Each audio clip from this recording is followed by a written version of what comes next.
Hey everyone, Achikah here again, and I'm back with another DCUO base tour. We're back with Illyria again, our favorite nature wild child. And we are actually in the last base I have for her that's fully decorated currently. I have another one in the works, but I gotta wait till springtime, of course, to finish it. But yeah, we're in her last base here, the Verdant Hollows. I don't know if I've actually verbally referred to it or not, but I know in the little YouTube blurbs I have. But the Verdant Hollows kind of connects a lot of my bases. So, um, Amalthea's base, Equinoxial Delights, that one is connected. It's located in the Vernal Hollows, I guess I should say. And Aleria's sacrifice has a doorway that leads to the Verdant Hollows because she technically is the guardian of it. Um, in my head canon, Illyria's people died off a long time ago, and she had no part in that because she ran off to do her own thing and establish herself in the a jungle you know volcanic uh, forest as you saw in the sacrifice. But yeah, so her people have died off, and she is the princess of the forest technically, but she's you know a wild child, as we say. It wants nothing to do with it. This is still her homeland, technically. Um, but yeah, I'll get to the tour while I'm talking about it, so that way we can have some stuff to look at while we go through. Um, so yeah, we start off in this nice little lush grove here, and so yeah, the Verdant Hollows is kind of an all expanding forest. Like it's its own self contained thing of just miles and miles and miles of greenery and forest. Um, it's guarded by, like I said, her people, but now her technically. She has inherited it. And it stays eternally green by having a core, which I call the heart of the forest, which, not a very not a very creative name, I guess, for it, but Um, so yeah, we'll get more into that when we see it. So for now, this is just the entry point to it, or like one of several branching entry points to it.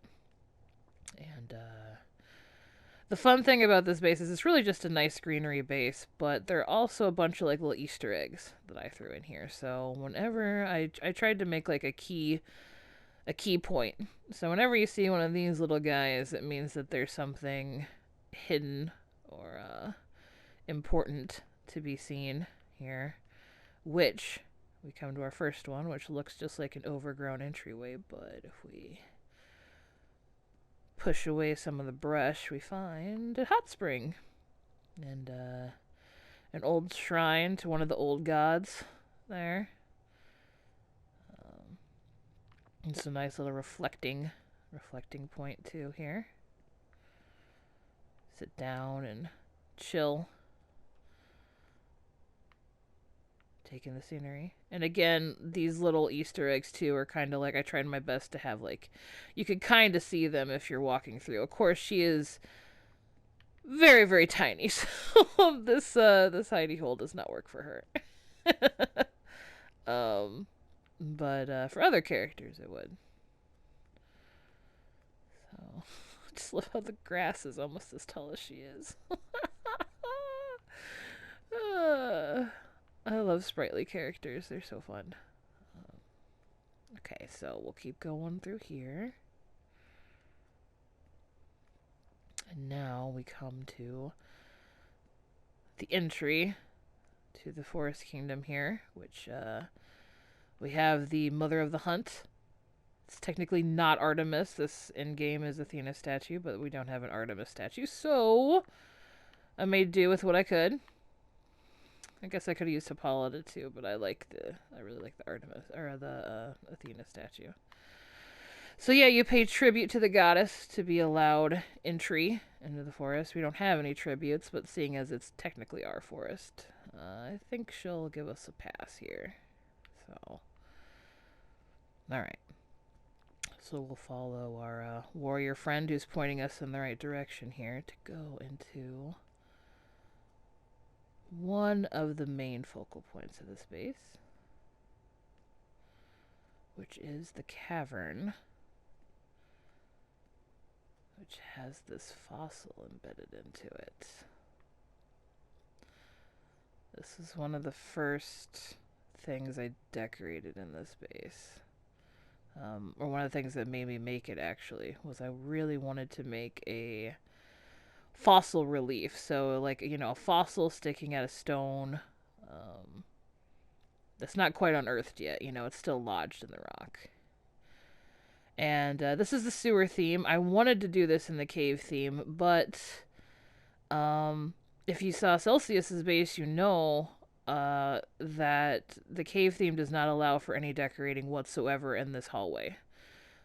Even though it has a really nice rocky exterior. Or I guess, you know, it's like a nice rocky alcove hallway kind of thing. And it would have been perfect for this. But like I said, I couldn't put anything on the ground, and it just didn't work out. So I stuck with the sewer theme, even though this also kind of doesn't work out because I'd like to mask the very industrial walling it has here. I tried bone tusk, but it just got really crowded. But I'm okay with that. As long as I got this guy going on here and a few stalactites up, I'm pretty happy. So we have our monosaur fossil, which I think is what it's called in the game. I'm not really quite sure. Alright, so we pass through our cavern area and we get to this awesome little waterfall with its own reflection rainbow. And we're finally in the forest. I mean, we're already in the forest, but like the actual, like, central hub of the forest, I guess I'd say. So, give you a better look at this waterfall, or I could try to. I should have invested in a Joker backpack here to kind of, oh. Yeah, the grass is a little tall, and she's very small, so that doesn't really work out. But you gotta get the gist of it. So just like the waterfall kind of falling over with the fungus. I really love the fungus, too. And all these beautiful rune stones of her people, all carved out and magically. So we'll go over here, and we have another rune ritual ground here. So we got our runes on the ground to match our runes here, kind of like a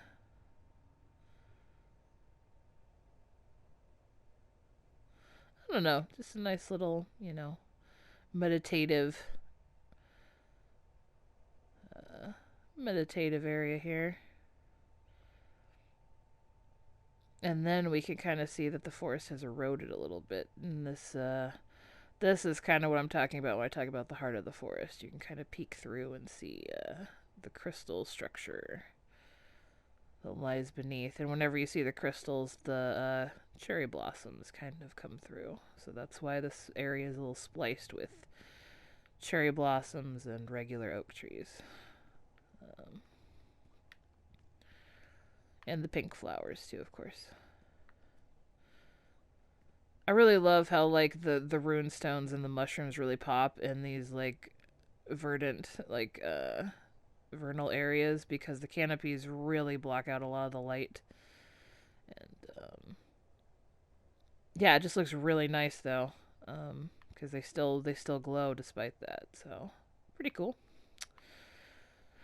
Alright, so we go around here.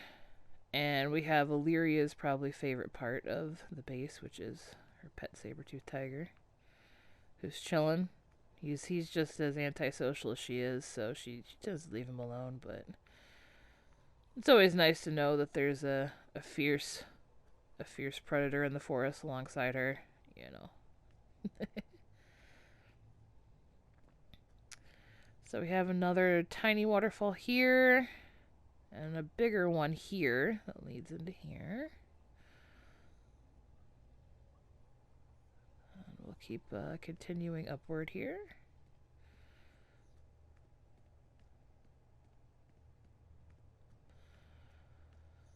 Just a nice little pot of gold. My bank's located behind there, so, you know, I wanted to have some kind of like riches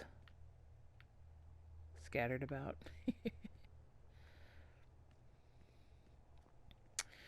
And we could see the pool of water where the other waterfall is coming from, so it's like a runoff technically.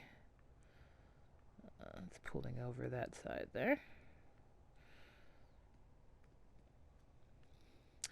And again, we come to another remnant of her people long since passed, which is this shrine with an eternal flame going. Got like a little magical rune there. And then above you could see the stars kind of like leaking through the other window.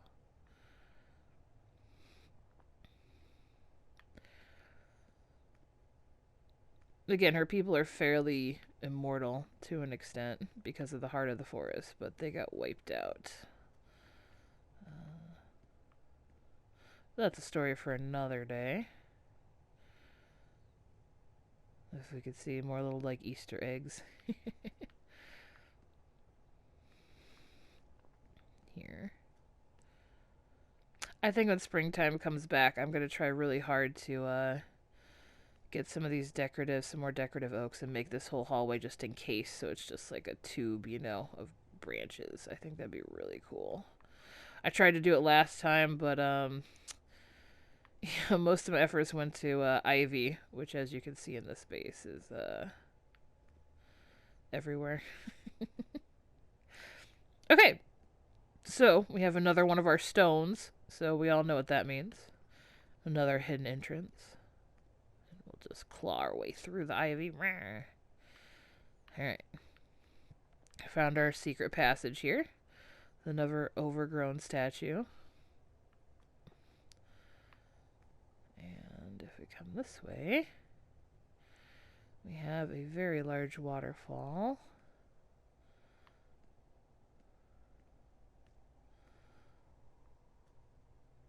With the moon as well.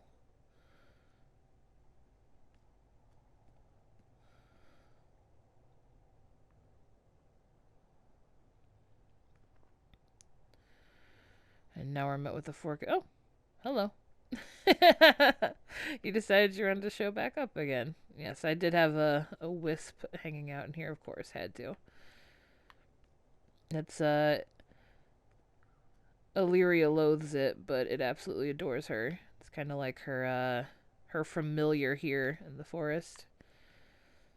Like a saber-tooth tiger's her hunting buddy, but this is like her sired familiar or whatever that you know, tries to keep her to, you know, here to be the princess of the forest like she's supposed to be, but Alleria doesn't quite like that. All right, so we have our huge tree here. I tried to make this look like one giant tree that spans like 3 stories if possible in the base here, which I did the best I could. Got that thick trunk there with 3 C's. And yeah. So in this big tree, though, we have a very special, another little Easter egg. So we see all these eggs here, right? And if we look up, we can kind of see where they're coming from. We have a nest up there nestled in the tree, so let's see if I can... Nope, I can't get it first try. This is, again, where the Joker jetpack would have been probably really nice. Whoop, whoop. Alright. Got it. So, we have our nest nestled in the very large tree here. Kind of see the overhang of it. I actually had Oceans tour this base also for the Extra Life live stream last year. I felt so bad. She was so lost. I don't blame her. It really is just a maze of vernal and greenery stuff. So, but she was asking how I actually got the nest to overhang, and I told her very carefully. so, so yeah, we have a giant bird nest, and some of the hatchling eggs have after they're born, the mother scooted the shells out, so that's why they're down below. So, and it also hides my R&D station up there too, as if I'm actually going to use this base as a utility function. uh, yeah, no, that is. I don't think I want to go through all that hassle to try and salvage in this space. So, okay, so we will keep going on our tour here, and we'll go through this little cavern area. Again, another little hidey hole, another little spot for the old gods, the sages.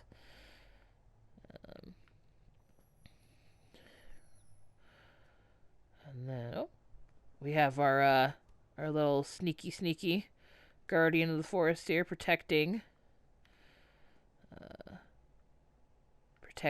what is up ahead, which we see another stone, which isn't really hidden, I guess, but it's still protected. So we'll come around here, and we will see Alerias Home, technically. Or I guess it'd be her. Yeah, I guess it'd still be her home. She considers the sacrifice her bone throne her home, but this is like where her family used to live and all that good stuff. I guess it'd be her family home. So kind of like druidy was what I was going for, because that's kind of what her people are, like forest elven nymph types, full of magic. So we got some water here being pooled for consumption. Just a nice little library. And a nice table here. And a portrait of the king past. Or her father, technically. And then we have here the heart of the forest. So as you can see, it's got like the trees kind of here, and yeah, it's just this big crystal structure that runs throughout. And actually, like if there was a way to get through all of the clutter, and you saw this Zamarin crystal actually is directly below the ones you saw cracking through at the Morgwarg shrine up above, and like leads up to the temple, like up above, like where the magic-y star, in Reverse Rain was with the eternal flame. So it's kind of like all stacked up, tiered, kind of like how I did with the very large tree, going up as well. So, and then just a nice little cozy nook, books, and probably where her mother told her bedtime stories in a bed and all that good stuff.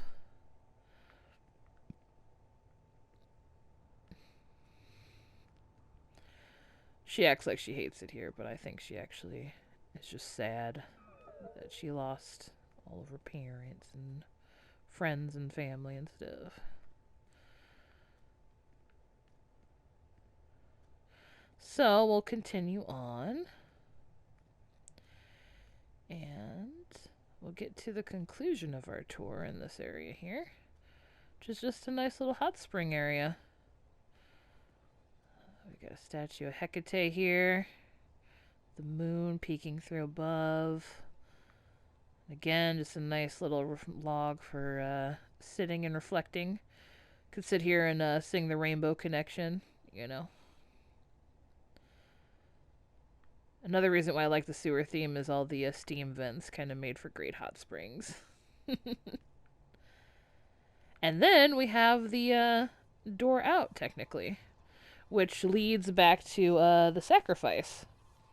If you haven't seen that video, you can you can click. I'll leave a little link up above, but this doorway actually is mirrored in the sacrifice. There's an easy access for her to get back here. And as you can hear, my teleporter's behind there as well, so you can technically teleport out anywhere. Anywhere you want to go. So, but yeah, that is the Verdant Hollows. The Eternal Forest, stretching multiple bases. So you finally got to see it. But yeah, thank you so much for tuning in and watching another base tour. I really, really appreciate it. If you know, if you guys like what you see, I'd put out new videos every Wednesday, and yeah, come back, stick around, whatever. I have a few things in the works still. I'm planning on showcasing some bases. Like I said, the tutorial is still on its way, and I'm also planning an exterior base video guide, which actually we were talking about it in the forums the other day about how some people care about what their bases look like on like the outside. So like when you warp into your base from Metropolis, Gotham, and now the House of Legends. So I've been collecting a few like hotspots or notable pieces of architecture out in Metropolis and Gotham that aren't like the 25 source mark iconic entryways. In case you just wanted like a really cool themed or different architecture or viewpoint to your base. So yeah, that's in the works. So hopefully that'll come around. But yeah, like I said, thank you so much for watching, and yeah, anything you guys want to see, just let me know. So, all right, you guys have a good one, and I'll see you in the next one. Take care, guys.